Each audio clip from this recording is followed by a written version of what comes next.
Hello everybody out there in YouTube land, and welcome to another unboxing video with your t-shirted historian. Today we're going to be looking at Outcast Silver Raiders. This is from Exalted Funeral, and I'm actually pretty excited to see this. Yeah, as you can see right here, it's about how big the books are, and it does come in this really nice looking slipcase. So it's a blood-drenched occult medieval role-playing game in the old school tradition. Explore the barbaric theocracy of medieval Europe as seen through a dreadful mirror. Perform forbidden rituals, feed your blood to daemons, spill the guts of your foes over cracked altars, and howl loud to heaven for a forgiveness that will never be granted to your wretched, abominable soul. So we've got a 64-page player's guide, 144 pages rules compendium, a referee's compendium, a map, and a 320-page Mythic North mapped setting full of factions, encounters, towns, cities, and dungeons inspired by medieval Scotland. Let's take a look. Yes, slice the plastic, not your fingers, t-shirt. I'm pretty excited, honestly, to check it out. Get the hints. Plastic. And there's another layer of plastic that was holding this in place. So there you go. It's extra sealed. I don't know. I guess if you were having to ship it overseas or something like that, you'd be really grateful for having 2 layers of plastic instead of just one. Yeah, here we go again. Let's go over the top a little bit. For a minute there, I was actually worried that each individual book was going to be plastic wrapped. There we go. Double sealed for your protection. Yeah, this is real nice. I like that. All right, so here's our hex map of Scotland. Got it upside down. The Kentish Isles, St. Lewiston, Clearador, the Broken Abbey, the Mythic North. I've never really thought of Scotland as being a place of horror, but this may change my mind. Okay, so each hex is 2 miles, which is a little bit different from the standard 3-mile hex that I'm used to.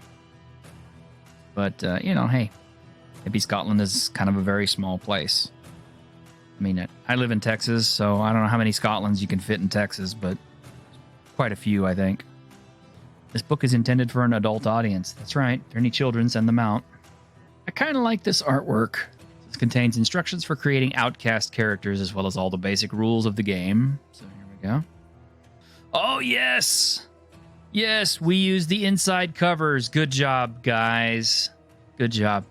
I cannot express how much I love it when a game company uses the inside covers. That is a great use of space. That is useful. Good job. I absolutely approve of that 100%. Isaac Van Duyn and Kim Diaz-Holm. Really small print, but I like it. It's the red and blacks are really useful. Wow. Now, unboxings are not necessarily, you know, a judge of how good the game is or how playable it is. It's really just a, you know, a look at the materials themselves and how good they look and what you're getting.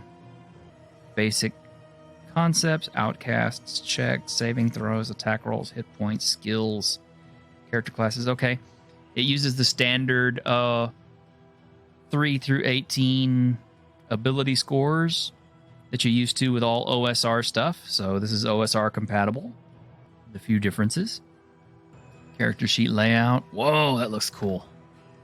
Outcasts gain 1 experience point for each silver piece worth of treasure they gain from going on adventures.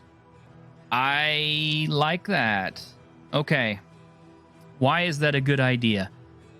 It's a good idea because it sets the tone of the game. Your characters are working for profit. That means they don't have to kill whatever they encounter if they can outsmart it or whatever. The goal is to gain the money, not necessarily get involved in a fight with everything that they have to. So first up, we have the Rogue. Great artwork. So they devoted a couple of pages to the rogues. Okay. The sorcerer. Didn't have a big illustration on that one, but... and I noticed that the levels only go from 1 to 10. So this is, I guess, not intended to be a really super-duper long-term game. Oh, wow. And it's a full double-page illustration for sorcerers. Pretty nice. Warrior instead of the fighter. Mighty blow, miraculous escape. I'm always curious on how they're going to treat fighters in all these systems, because fighters usually get the short end of the stick. Because they don't use magic, they don't necessarily have a whole lot of special abilities, they just have, I hit it with my axe. But in this case, it looks like they actually have some decent abilities. Like, they are really good at getting initiative, for one thing. This will be fun. Ah, yes! Bookmark. Here we go. It's got a ribbon bookmark. High marks from me, then. We have equipment, we have encumbrance and coinage, we have selling goods, food and lodging, miscellaneous. These are all useful tables. Good stuff. See what the damages look like. So great swords do a D10, great axes do a D12, battle axes do 2 die 4, clubs do D4. Most people are going to use standard swords, a D8. So yeah, about standard OSR, not bad. Okay, so like half plate is +4, plate is +5, so this uses, I think, ascending armor class. The retainers. Go checks and saving throws, actual combat rules. So each turn of combat, you could take 1 movement action and 1 combat action. These may be taken in any order. Doesn't actually say how long a round is, but let's see. Wait. Combat scenes are measured in rounds, during which each participant takes 1 turn, but how long is a round? Each combat round lasts for about 10 seconds. 10-second rounds. Oh, we have critical misses and critical hits. Death and death saves. Rules for replacing fallen characters. Character recovers 1 lost hit point each time they get a good night's sleep in bed. Bedroll, hammock, or other piece of equipment designed for sleeping. Sleeping on the ground or similar rough terrain provides no healing.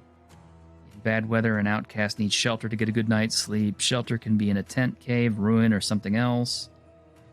Yeah, ain't no long rests in this game. This game is all, old school, hardcore, but with obviously some modern takes. Oh man, those look great. I bet those are in the monster book. Wow. They got some inspirational acknowledgments from the Black Hack, and Lamentations of the Flame Princess. Dark of Hot Springs Island. I will have to check that out. Here we go. Back cover, more equipment and services easily found. I like this stuff. Good job on this. I like this very much. So let's take a look at the rest. I'm kind of pumped. Here's book 2. This is the Referee's Compendium. Again, using the inside covers. Good job. Oh, let's see. Expanded character options. Yay! So here we got all of our dudes. We got the Warlock, the Ranger, the Priest, the Paladin, the Monk, the Druid, the Barbarian. We have actual fantasy races that you can add in. We now have a complete system. Low hit points, simple focus classes, scarcity, emergent randomness. Poker chip time tracking. That is a new mechanic. I like that. We'll have to try that. Checks and saving throws and when you need them. Encounters. Reaction rolls. Checking morale. Good job. Rewards. How much treasure. In what form. What things are worth. Retainers as rewards. Okay. And we got a bookmark poking up here. 100 animal archetypes, and 20 special abilities. Damaging objects, battle scenes, large-scale projects. The sempiternal fires of Fleet Gull. You know who needs to check this game out is Neckbeardia. He would love this, especially with all the demonic stuff. But I think Neckbeardia is actually working on his own dice. I think it's Dice and Demons or something. Ritual mishaps. I like that. All kinds of different daemons and things. All right. We have artifacts. Crown of Azazel. Strange demise of Dagmar, Taboy's daughter. Expanded character options. Here we go. So Here we have all the different fantasy races and what they get. Fantasy races have minuses because they're real races, kind of. You know, they're not caricatures. Most gamers know that having minuses means adding character to your characters. Barbarian, yes. Oh, and it's full. It's a full double page, just like the other ones. Druid. There you go, Ironcaster. There's your monk for you. And it's a Scottish monk. Halahadin. Priest. Yeah, that's notable because we hadn't actually seen any priestly classes. And they do have divine magic. I do notice that they don't get a whole bunch of spells. So this is a sort of a low magic game. Ranger. These guys are probably really, really good in this game. Okay, these rangers don't get magic. They get all kinds of other good stuff, though. Very nice. I figured they would. And the warlock. Oh, warlocks get mutated. Oh, I like this so much already. I like this so much already. I want to play this. There are divine spells for your priest. There aren't a whole bunch. Because, again, this is like a low magic environment. More of a horror environment. Now, could you actually play this with Lamentations of the Flame Princess? I believe you could. Because it's all OSR, so it's all interchangeable. And finally, the thickest tome, you can see. And we have color coding. I'm just curious what the color start means up here. Skip to that really quick. So, Fortified City of Cleardor. Oh, wow. And this is glossy paper, as you can see. Is this all? Wow. So these are all like different places. These are all different places that you can explore. Already mapped out, already set up. Yes! Oh, good job on this, guys. Good job on this. This is great. How come nobody has said more about this game? Look at that. It's great. Look at this is like some Diablo level stuff here, man. And I mean Diablo 1 back when it was good.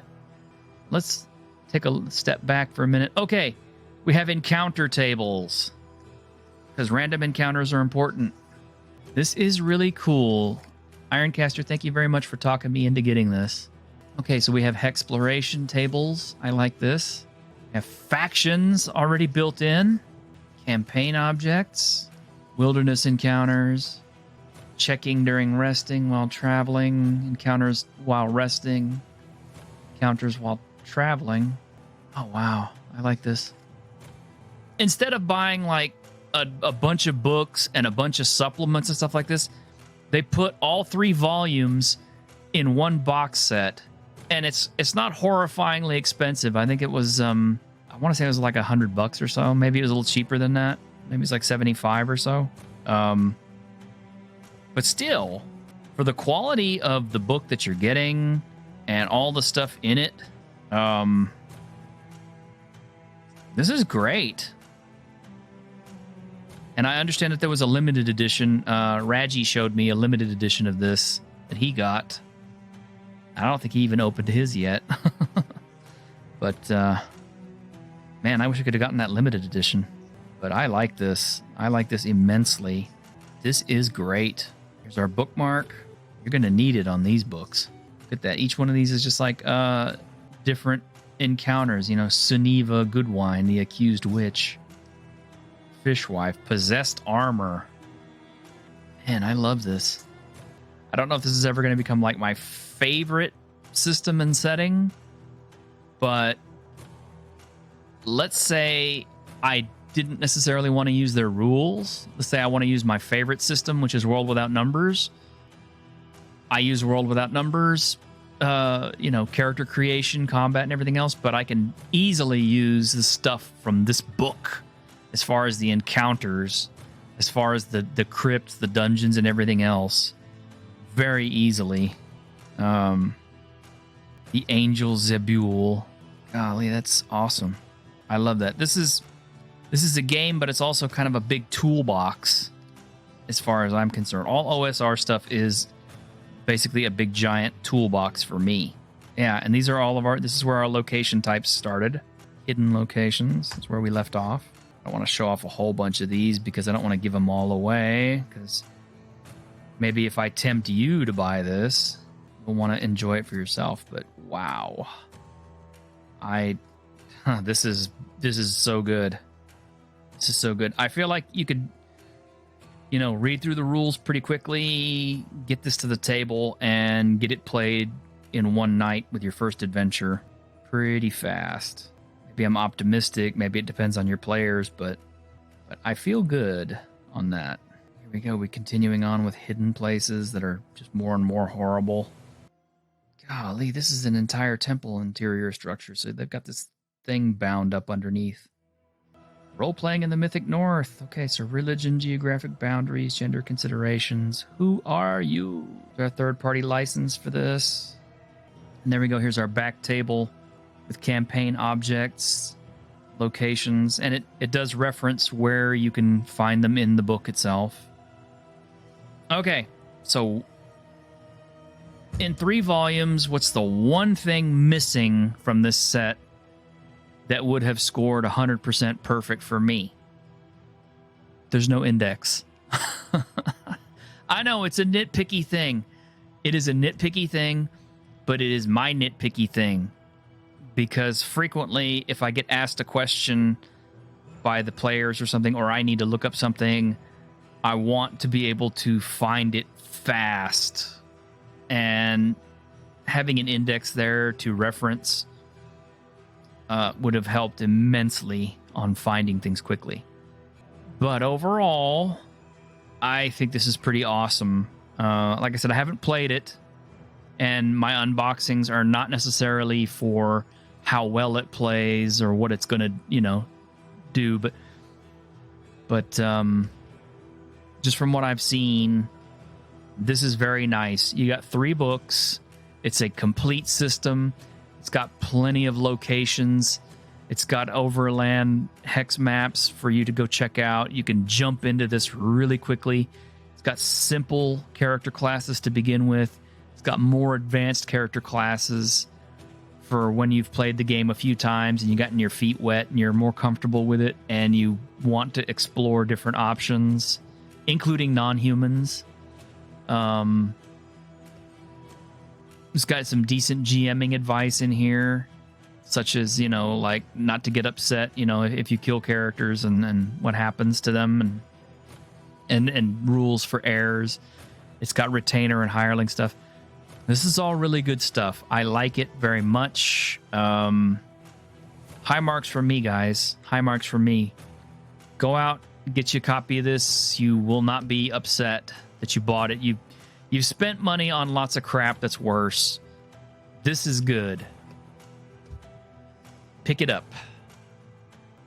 So there you go, everybody out there in YouTube land. I hope you enjoyed that. That is my look at Outcast Silver Raiders. It's a 3-volume set. It comes in its own slipcase. You saw it. It looks great. There's a lot of good stuff in it. Go buy it. Why are you still watching the video? Go buy it. We'll see you on the Week in Geek.